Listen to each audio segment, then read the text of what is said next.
요한복음 1장 35절 말씀부터 42절까지의 말씀입니다. 또 이튿날 요한이 자기 제자 중 두 사람과 함께 섰다가 예수께서 거니심을 보고 말하되 보라 하나님의 어린 양이로다. 두 제자가 그의 말을 듣고 예수를 따르거늘 예수께서 돌이켜 그를 따르는 것을 보시고 물어 이르시되 무엇을 구하느냐. 이르되 랍비 어디 계시오니이까 하니 랍비는 번역하면 선생이라. 예수께서 이르시되 와서 보라. 그러므로 그들이 가서 계신 데를 보고 그날 함께 거하니 때가 10시쯤 되었더라. 요한의 말을 듣고 예수를 따르는 두 사람 중에 하나는 시몬 베드로의 형제 안드레라. 그가 먼저 자기의 형제 시몬을 찾아 말하되 우리가 메시아를 만났다 하고 메시아는 번역하면 그리스도라. 데리고 예수께로 오니 예수께서 보시고 이르시되 내가 요한의 아들 시몬이니 장차 게바라 하리라 하시니라. 게바는 번역하면 베드로라. 아멘. 벌써 1월 마지막 주일이 됐습니다. 그렇죠? 1월 한 달 동안 여러분 수고 많이 하셨습니다. 옆에 분들하고 같이 한번 인사하실까요? 수고 많으셨죠? 애쓰셨습니다. 수고하셨습니다. 수고하셨습니다. 아이를 키우느라 수고하셨고요. 직장생활 하시느라 수고하셨고 교회 섬기느라 수고하셨습니다. 하나님이 한 달 동안 베풀어 주신 은혜와 같이 올해의 남은 시간들도 은혜 주시고 힘 주셔서 잘 감당하게 하실 줄로 믿습니다. 연전에 저희 교회는 이런 사명을 갖게 되었다라고 하는 확인을 하면서 교회 사명 선언이라는 것을 만들었었죠. 여러분 잘 아십니다. 내용은 이렇습니다. 상상중앙 장로교회는 하나님의 영광을 위하여 하나님께 예배하고 사랑으로 교제하며 예수님의 제자가 되어 삶으로 복음을 전파하는 하나님의 백성입니다. 다른 건 몰라도 교회로 모여 있을 때 이 네 가지 핵심 가치는 반드시 해야 한다라는 것이 저희들의 믿음입니다. 첫 번째는 하나님께 예배하는 일이고요. 두 번째는 기왕에 주의 백성들로 모으셨으니까 할 수만 있으면 사랑으로 서로 깊이 교제하는 것. 그리고 또 하나는 예수님의 진정한 제자가 되는 것. 요즘 제가 참 좋아하는 단어 중에 하나가 뭐냐 하면 radical disciples라는 말입니다. radical이라는 말이 극단적인 그렇게 표현할 수도 있겠지만 제가 존경하는 존 스타트 목사님이라는 분이 그분의 마지막 책을 하나 쓰셨는데 그 제목이 radical disciples예요. 정말 극단적인 제자가 좀 돼보자. 극단적이라는 단어보다는 조금 우리의 마음을 통할 수 있는 단어로 번역해 말하면 정말 절절한 제자가 좀 돼보자. 그런 말씀인 것 같아서 마음에 담게 되었습니다. 우리 교회의 또 하나의 사명은 바로 예수님의 제자가 되는 것이고요. 그러고 나가서 삶으로 입술만이 아니라 삶으로 복음을 전파하는 사람. 그게 우리 교회 식구들이어야 할 줄로 믿습니다.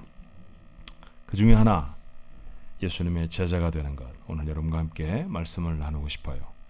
예수님의 제자가 되어야 할 줄로 믿습니다. 왜요? 왜 제자가 되셔야 합니까? 이유는 예수님이 우리를 다른 것으로가 아니라 제자로 부르셨기 때문입니다. 우리는 주님의 유언 같은 마지막 말씀 이렇게 기억하죠. 아무리 불효자라도 다른 말 다 안 들어도 마지막 말씀 유언은 지킨다. 이런 말 여러분 아시잖아요. 그런데 그 유언 같은 주님의 마지막 말씀은 이렇습니다. 마태복음 28장 19절로 20절에 그러므로 너희는 가서 모든 민족을 뭐로 삼으라고요? 제자로 삼아 아버지와 아들과 성령의 이름으로 세례를 베풀고 내가 너희에게 분부한 모든 것을 가르쳐 지키게 하라. 볼지어다 내가 세상 끝날까지 너희와 항상 함께 있으리라. 아버지와 아들과 성령의 이름으로 세례를 베푸는 까닭도 그들을 제자로 삼기 위함이고 그리고 그들에게 나아가서 예수님이 가르쳐 주신 것을 또다시 가르쳐서 지키게 하는 것도 제자로 살게 하기 위함입니다. 주님이 그들과 함께 하셔서 이 일을 도우시는 까닭도 저들이 만나야 하는 사람들을 주님의 제자로 세우셔야 하기 때문입니다. 이 명령을 가슴에 담고 수많은 선교사들이 수많은 나라와 민족들로 나아갔죠. 우리 조선이라고 하는 나라도 우리도 우리 조상들도 그런 선교사로부터 복음을 받았습니다. 자, 이 자리에 앉아서 하나님 앞에 오늘 이 아침에 예배하는 우리들도 모두가 다 예외 없이 누군가를 통해서 이와 같이 제자를 삼으라고 하는 명령을 담았던 누군가에 의해 주님을 만나지 않았던가요? 그러니 우리 모두는 다 그리스도의 제자로 부름을 받은 사람의 다름이 아닐 것입니다. 오늘 본문의 말씀은 불리워진 제자들에 대한 이야기를 적습니다. 조금 더 본문을 진행하면 요한복음 1장이 소개하고 있는 4명의 제자를 만날 수 있어요. 안드레와 베드로 두 사람 형제고요. 그리고 빌립과 그의 친구 나다나엘이라고 하는 사람이 바로 그들이었습니다. 12명의 제자를 한 번에 다 여러분에게 설명하고 나누기가 어려워서 요한복음 1장에 이 첫 번째 장에 소개하고 있는 이 4명의 제자들에 대해서 잠깐 좀 생각해 보려고 합니다. 이 사람들의 면면을 살펴보면서 제가 내린 첫 번째 결론은 뭐냐 하면 이거 문제가 참 많은 사람들이다. 그런 생각을 하게 되어졌어요. 자, 베드로. 여러분, 베드로만큼 큰 칭찬을 받았던 사람이 없었습니다. 그렇죠? 바요나 시몬아, 너한테 이거 알게 해주신 이는 네 아버지가 아니라 하늘에 계신 하나님 아버지다. 그 칭찬을 받았던 대답이 무엇이었습니까? 내가 누구냐 물으셨을 때 주는 그리스도십니다. 살아계신 하나님의 아들이십니다. 그렇게 했었지 않았습니까? 최고의 대답입니다. 주님에 대해 가장 정확하고 분명하게 알고 있었다라는 뜻이죠. 대단한 사람이었어요. 그런데 똑같은 장면에서 주님이 십자가를 지신다고 했을 때 십자가를 만류하다가 들었던 책망은 무엇이었습니까? 사탄이었습니다. 사탄아, 내 뒤로 물러가라. 좀 전에 천국의 열쇠를 받을 만큼 대단한 칭찬을 받았던 사람이 조금 후에는 사탄이라고 칭해지는 그런 극렬한 꾸중을 들을 수밖에 없었던 사람이었습니다.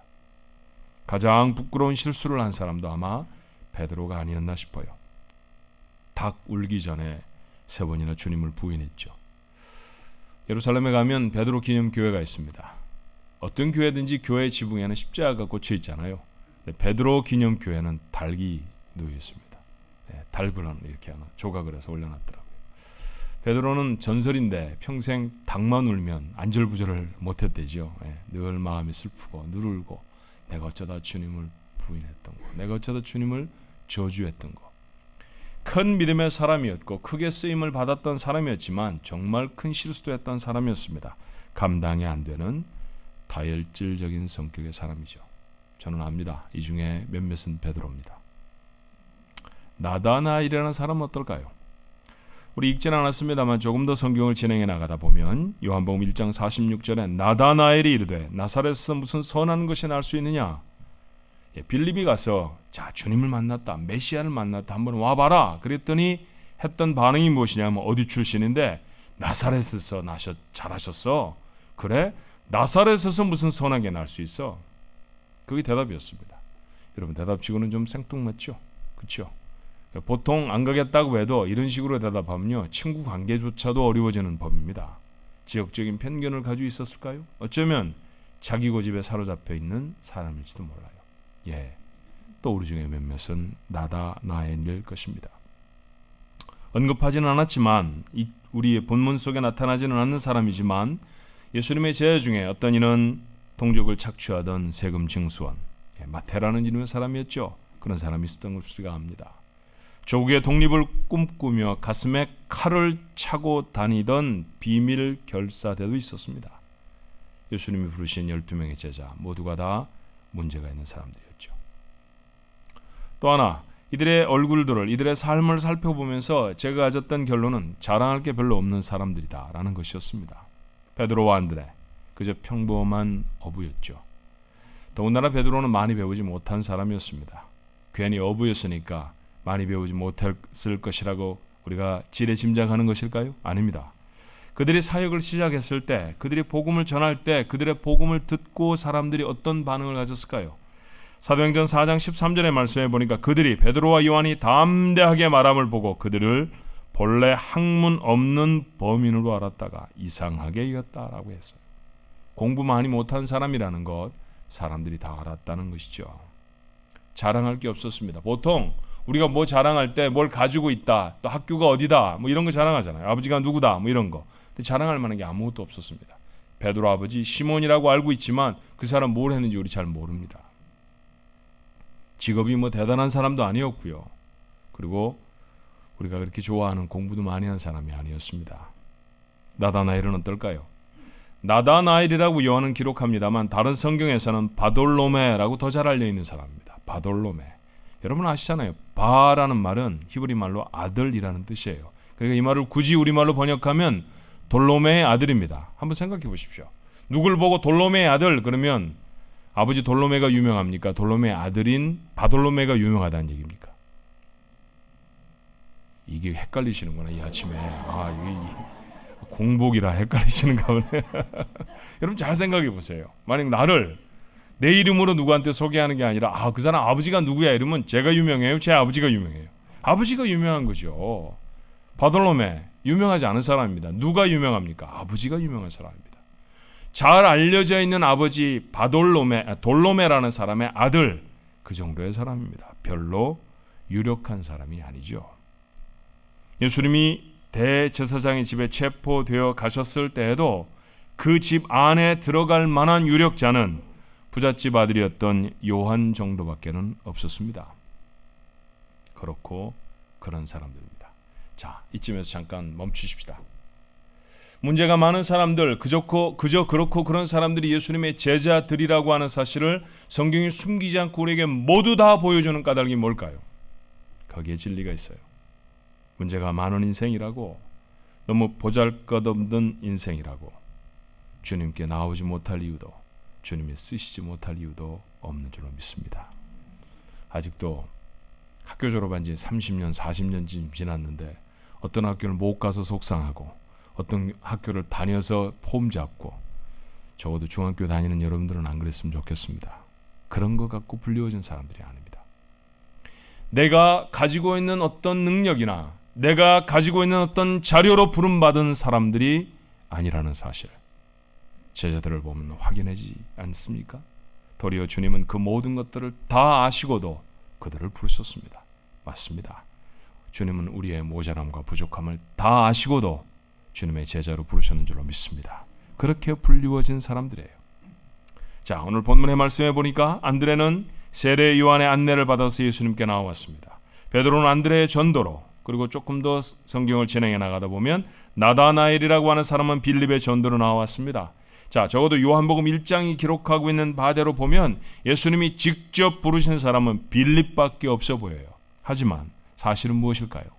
마태복음 10장 1절에는 이런 말씀이 있죠. 예수께서 그의 12 제자를 부르사 더러운 귀신을 쫓아내며 모든 병과 모든 약한 것을 고치는 권능을 주시니라.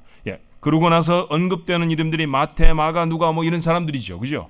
마태, 마가, 누가, 물론 이 마가와 누가는 예수님의 제자의 숫자에 들지 않습니다만 성경의 첫 번째 기록되어져 있는 복음서들의 기록, 그곳에 제자들의 이름을 담았던 사람들은 모두 다 무엇이라고 말하냐 하면 예수님의 제자들은 한 사람도 예외 없이 다 예수님이 부르셨다고 기록합니다.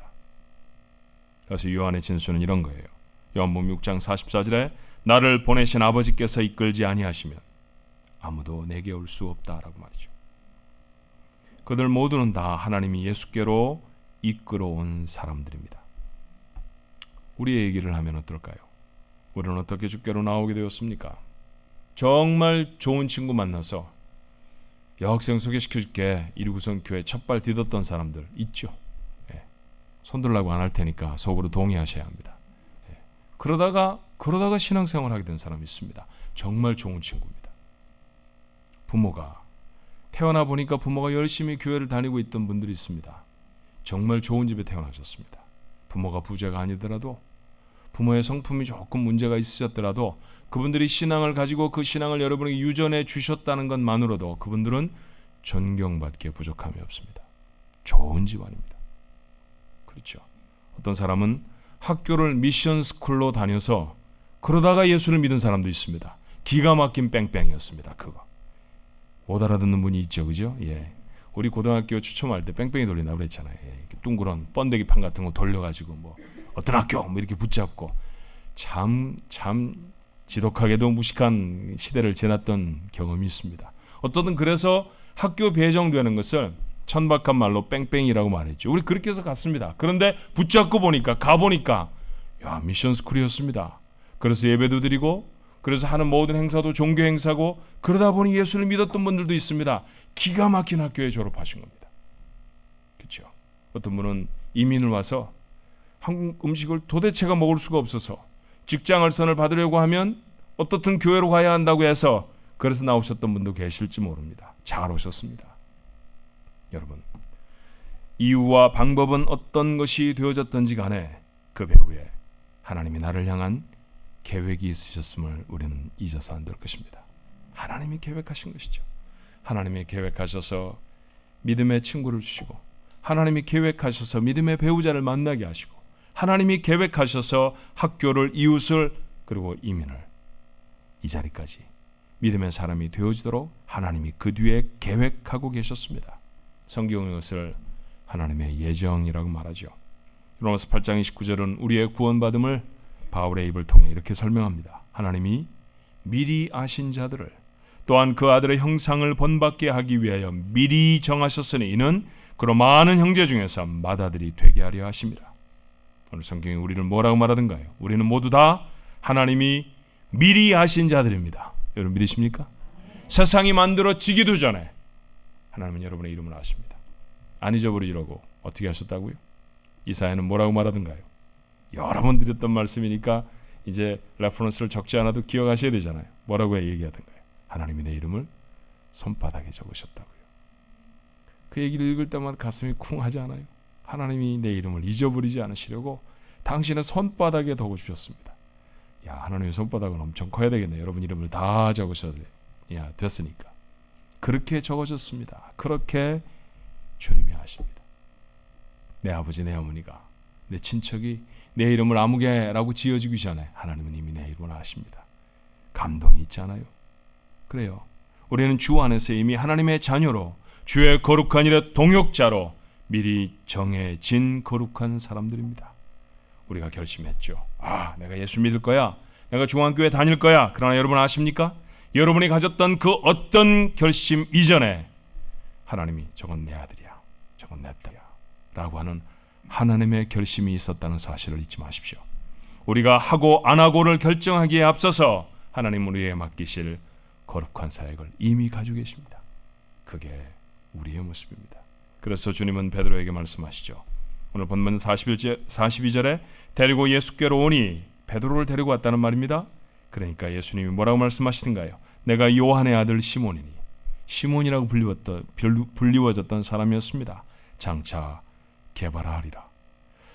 요한복음은 그리스어를 사용하는 헬라 문화권에 보내지는 편지였습니다. 그래서 요한은 친절하게 괄호 안에 번역을 집어넣었죠. 번역하면 베드로라.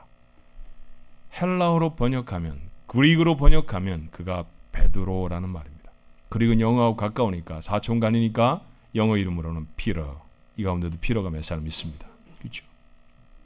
그렇게 베드로라고 부르셨습니다.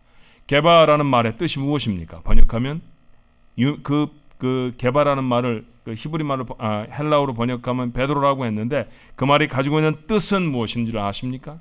그것은 다름 아닌 반석입니다. 반석. 왜 반석이어야 할까요? 왜 베드로는 시몬이 아니라 반석이 되어져야 했을까요? 다른 것이 아니라 그 위에 교회를 세워야 하기 때문입니다. 마태복음 16장 18절이죠. 주님은 다시 말씀하십니다. 또 내가 내게 이르노니 너는 베드로라. 내가 이 반석 위에 내 교회를 세우리니 음부의 권세가 이기지 못하리라. 시몬이라고 하는 작은 돌이라고 하는 뜻의 이름이 반석이라고 하는 게바 베드로로 바뀌어집니다. 주님의 목적이죠. 주님은 거저 부르신 것이 아니라 이 목적을 위해 베드로를 부르셨어요. 자, 그렇다고 하면 이쯤에서 좀 생각을 해보십시다. 여러분 베드로 좀 아시잖아요. 예수님의 많은 제자들 중에서 다른 사람은 몰라도 베드로는 그래도 조금은 압니다. 천국의 열쇠를 받을 정도로 칭찬을 받다가도 같은 장면에서 사탄의 도전에 와르르 무너져 버리는 사람이었죠. 예수님이 체포되어져 가실 때에도 칼을 뽑아들었던 용감한 사람은 베드로밖에 없었습니다. 말구의 귀를 내리쳐서 체포하던 사람의 귀를 잘라냈던 사람도 베드로였죠. 대단한 용맹입니다. 그런데 그 용맹이 얼마나 가든가요? 불과 몇 시간 후에 주님은 재판정에 서십니다. 근데 그 엄격한 재판장에 몰래 숨어 들어갔던 사람도 베드로지만, 그러나 자기가 베드로라고 나타내지 아무에게도 않습니다. 숨어 있었죠. 누군가가 알아보고 너도 그 사람과 한 무리가 아니냐, 한 패가 아니냐라고 말했을 때 그는 3번이나 거푸 모른다고 했습니다. 성경은 마지막에 그가 저주했다고 했죠. 용감했던 사람 아니었던 것 같습니다. 갈팡질팡 했던 사람이죠. 이렇게 정함이 없는 사람 위에 수천 년을 든든히 서야 하는 교회를 세우시겠다고요? 그랬습니다. 주님은 그렇게 하시겠다고 약속했었습니다. 그래서 이 일을 위해 꼭 하셔야 할 일이 있었죠. 무엇입니까? 베드로를 다듬으시는 일이었습니다. 그 일을 우리는 훈련이라고 말하죠. 주님은 제자들을 부르시고 말씀을 가르치셨습니다. 그저 일주일에 한 번쯤 만나서 성경 공부하는 거 아니었습니다. 아예 같이 먹고 자고 3년을 그들은 그의 곁에 두셔서 말씀을 가르치셨습니다. 예수님 자신이 말씀이셨으니 삶 전체로 보여주시는 말씀이 제자들에게 얼마나 놀라운 영향력을 주었을까요? 감당할 능력도 없어 보이는데 사역을 맡기시기도 했습니다. 비교적 초기에 주님은 둘씩 짝지어서 유대의 모든 지역으로 보내셨습니다. 그들이 과연 뭘 할 수 있을까요? 그런데 가서 어마어마한 일을 하고 돌아옵니다. 자기들도 깜짝 놀랍니다. 주님의 이름으로 명했더니 병자가 나았습니다. 귀신이 떠나갔습니다. 이런 놀라운 보고를 가지고 돌아와요. 주님이 정말 기쁜 마음을 갖고 칭찬해 주셨죠. 그러나 좀 전에 말씀드렸던 것과 같이 베드로와 같이 준열한 책망을 듣기도 했습니다. 왜 이런 과정들이 있어야 했을까요? 그들이 반석으로 다듬어져야 하기 때문입니다. 어떤 때는 책망하시고 어떤 때는 문제 앞에 서시고 어떤 때는 좌절을 경험하고 어떤 때는 죽을 것 같은 상황도 만납니다. 그런 모든 상황을 통해서 주님은 그를 반석으로 훈련시켜 가시죠. 우리는 다를까요? 때로 주님은 우리를 고난 앞에 세우십니다. 생각해보면 고난이 아니었다고 하면 우리가 어떻게 주를 향해 간절함을 가질 수 있었겠어요? 우리가 어떻게 눈물로 기도할 수 있었겠습니까? 의식이 족하고 문제라고 하나도 없는데도 눈물 지으며 기도할 수 있었을까요? 아마 그러지 못했을 거예요. 내 문제 때문에, 내 어려움 때문에 눈물로 하나님 앞에 나아가고 무릎을 꿇고 그렇게 기도했었습니다. 그런데 여러분, 신기한 일이 생기지 않았어요? 문제는 해결됐는데 여전히 웁니다. 여전히 무릎 꿇고 기도합니다. 내용이 달라졌죠. 그죠? 열방을 위해 기도할 수 있고요. 내가 아니라 아픈 다른 사람을 위해 기도할 수 있고. 여러분, 일본인 2사람이 억류되어 있다고 하면 뉴스만 보십니까? 예수쟁이들은 그렇게 하지 않습니다. 기도합니다. 하나님, 저 사람들을 풀어주세요. 저 사람들을 풀어주세요. 만나보셨나요? 한 번도 만나보지 못한 사람들입니다. 텔레비전에서 처음 본 사람들입니다. 왜 잡혀갔는지도 잘 모릅니다. 근데 그건 옳지 않은 일이라고 생각되면 여러분 무릎을 꿇고 기도하잖아요. 그렇죠? 여러분 정말 얼마나 어렵게 돈을 법니까? 그런데 어떤 분들은 몇만 불씩 교회 자녀들을 키워주십시오 라고 교회에 헌금합니다. 내 아이들이 아닙니다. 그런 모습이 되어져 버렸습니다. 훈련의 결과 아닐까요? 정말로 감당할 수 없는 사명을 우리에게 맡기시기도 하죠. 그것 맡으느라 기진하고 애를 쓰며 지나가는 분들이 지금도 있고 그런 경험이 옛날에 있으셨던 분들도 있습니다. 그런데 그런 과정을 통해서 내가 할 수 없었던 일들을 하더라고요. 그죠? 정말 놀라운 일들을 감당하게 되는 것 여러분 경험해 보지 않으셨습니까? 지금도 저를 좀 아는 연세가 많이 드신 이북에서 피어난 내려오신 우리 가족들은 제가 목사가 됐다고 하면 정말 하나님 할렐루야 하나님의 은혜다 그래요. 누구든지 목사가 됐다 그러면 하나님 은혜다 그렇게 말씀해 주시면 좋죠. 근데 특별히 저는 더 했습니다. 제 에피소드를 다른 교회 가서 얘기 안 하신다고 약속을 해야 제가 얘기할 텐데 꼭 이런 말을 붙이면 더 얘기를 잘하더라고. 근데 제가 국민학교 초등학교 요즘 말하는 대로 하면 초등학교 한 2, 3학년쯤 됐을 거예요. 근데 제가 쓴 이제 부모님 사랑 이런 거에 대한 글이 뽑혔던 것 같습니다. 그래서 선생님이 이제 제 글짓기를 이제 뽑아 주셨고 어머니들 다 초청했고 이제 이렇게 세워놓고서는 뒤에 앉혀놓고 이제 나가서 읽는 거예요. 제가 제일로 잘 썼습니다. 1등을 했거든요 저희 반에서. 그래서 읽었으니 우리 어머니가 제가 얼마나 자랑스러우셨겠어요. 당신 혼자만 앉아 있는 게 아니라 고만고만한 부모님들이 다 앉아 있으셨는데 제가 초등학생이니까 우리 어머니는 젊으셨겠죠. 얼마나 자랑하고 싶고 얼마나 좋고 그러셨겠어요. 돌아온 다음에 야, 너 앞으로 다시는 그런 짓 하지 마라 그러시더라고요. 왜 그랬을까요? 제가 읽긴 읽었습니다. 근데요 너무너무 부끄러워가지고 이 글을 읽는데 너무너무 부끄러워가지고 칠판에 바짝 붙어서서 그렇게 열심히 읽은 거예요. 말을 떠듬떠듬하면서. 제가 다 읽고 난 다음에 제 등떠리가 온통 백목가루로 아주 칠갑을 할 정도로. 그러니 꼴이 여러분 얼마나 우스웠겠습니까? 근데 그러던 아이가 설교를 하는 거예요, 지금. 이게 가능한 일이 아니란 말이에요, 저한테는. 여러분, 타고 나서 잘한다? 전혀 그렇지 않습니다. 이거 제가 감당 못할 일입니다. 근데요, 감당하고 있잖아요. 이게 뭡니까? 하나님의 은혜입니다. 감당할 수 없는 사명을 주셨는데 그 일을 감당하도록 하나님이 도우시더라고요. 때때로 욕 먹죠. 여러분, 예수 믿고 욕 참 잘 먹습니다. 하나님이라 하면서 정말 욕 많이 먹습니다. 근데 여러분, 기대하지도 않았던 칭찬은 없나요? 그런 것도 있잖아요. 그런 것도 있어요. 몇 달 전에 제게 우연히 메일 하나가 들어왔어요. 저 황아무개입니다. 목사님 기억하세요? 보니까 제가 고등부 때 가르쳤던 아이 같아요. 그래, 기억한다. 목사님, 저 목사 됐어요. 울산에서 목회예요. 어쩌다 목사님이 되셨습니까? 이제 목사님이니까 존대를 해야 되잖아요. 그죠? 그 올렸더니 거기서 답이 왔는데 목사님 때문이죠. 여러분, 이런 기가 막힐 일이 어디 있어요? 이런 기가 막힐 일이 어디 있어요? 한 번도 만나보지 못한 성도지만 제가 고등부 때 가르쳤던 아이가 제 영향을 받아서 목사가 되어주고 교회를 섬기답니다.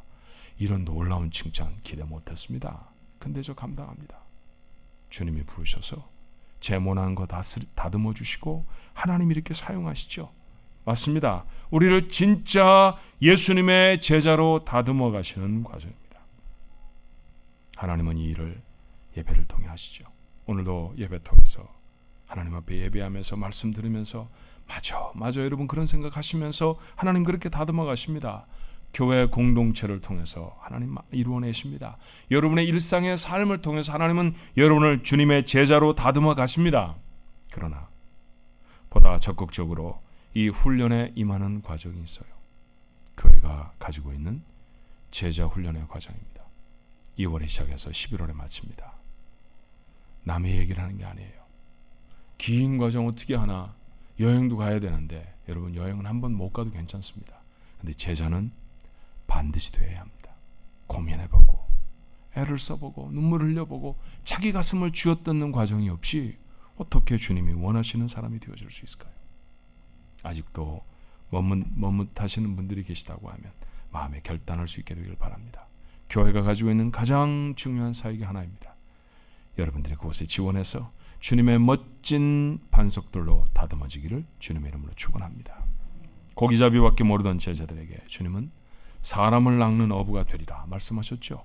황당한 계획처럼 들렸을 것입니다. 그런데 3년이라고 하는 제자 훈련의 과정이 지났을 때 그들의 짧은 설교가 5천 명의 영혼을 움직여요.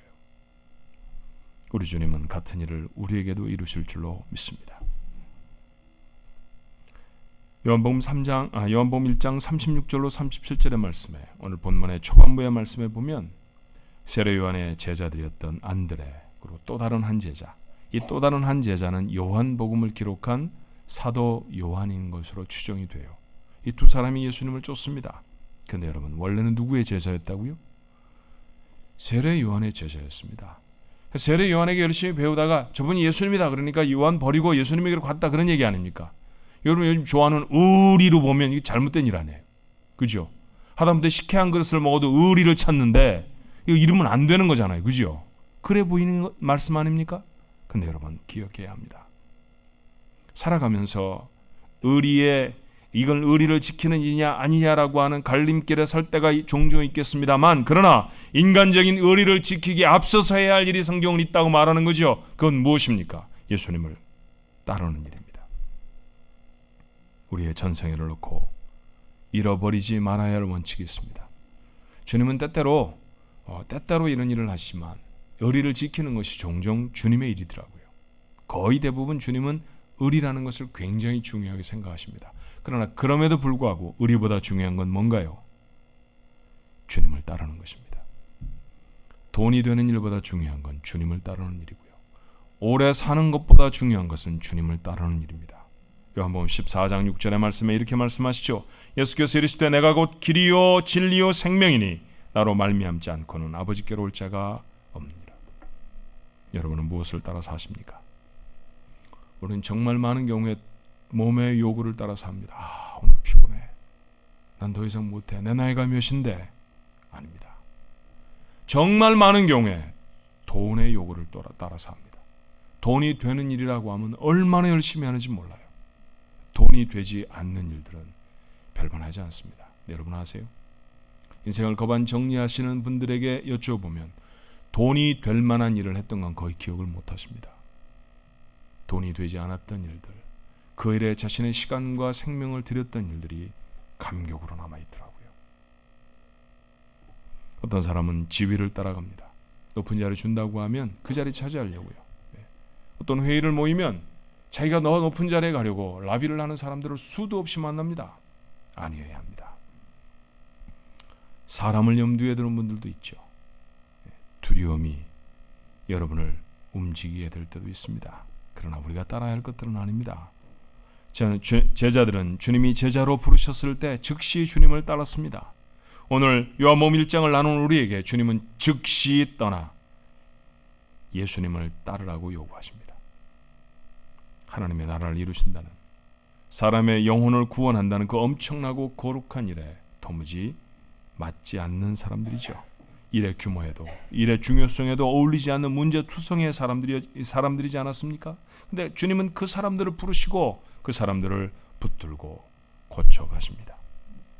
그들의 인생을 감격으로 채우시고 그들의 거친 발에 세상이 굴복되게 하십니다. 이것이 참된 제자가 누리는 능력인 줄로 믿습니다. 베드로같이 천방지축인 우리를 주님이 부르셔요. 나다나엘같이 자기 고집에 사로잡힌 우리를 주께서 부르십니다. 내놓을 것이라고는 아무것도 없는 우리를 주께서 당신의 제자로 부르셨습니다. 감정을, 상황을, 다른 사람은 어떻게 하는지 눈치를 보는 그런 것을 따르는 사람이 아니라 주님의 부르심을 따르는 사람들이 되십시오. 그렇게 용감하게 제자로 걸음을 떼어놓고 하루가 다르게 제자로 변화되는 우리 가족들이 되시기를 주님의 이름으로 축원합니다. 기도하십시다. 교회에 주신 사명이 하나, 모아주신 사람들을 주님의 제자로 삼는 일입니다. 비겁하게 믿고 대충 믿고 믿는 사람 아닌 것처럼 믿고, 주님 그런 게 다 우리 제목입니다. 근데 그거 아니라고 주님 말씀하십니다. 분명하게 생명을 걸고 결단하며 그렇게 주님 제자 되어야 한다고 말씀하시는데, 그러기 위해서 첫 번째 불리워졌던 제자들에게 훈련이 필요했던 것처럼 우리들에게도 훈련에 다듬어가는 과정이 필요하다는 사실을 압니다. 그래서 하나님 고난도 동원하시고, 그래서 사건 앞에도 세우시고, 때로 일도 맡기십니다. 거부하지 않게 하시고 주님의 부르심에 순종할 수 있도록 하나님 도와주시어서 멋진 제자들로 다듬어갈 수 있게 축복해 주옵소서. 좀 더 밀도 있게, 좀 더 깊이 있게 제자로 다듬어지는 기간으로 저희들이 올해에도 2월에 제자 훈련반을 개설합니다. 하나님 아버지, 이 과정에 마음이 움직여지는 주의 백성들이 참여할 수 있게 도와주시고 하나님의 멋진 제자들로 다듬어질 수 있게 도와주셔서 이 세상에 주님이 원하시는 일들을 기가 막히게 감당하는 기쁨의 생을 살아가도록 축복해 주시옵소서. 교회에 허락해 주신 이 귀한 훈련의 과정 하나님이 기름 부으셔서 날마다 알찬 열매가 맺혀지도록 역사해 주시옵소서. 예수님 이름으로 기도하옵나이다. 아멘. 313장 찬송하면서 하나님 앞에 준비한 예물 드립니다.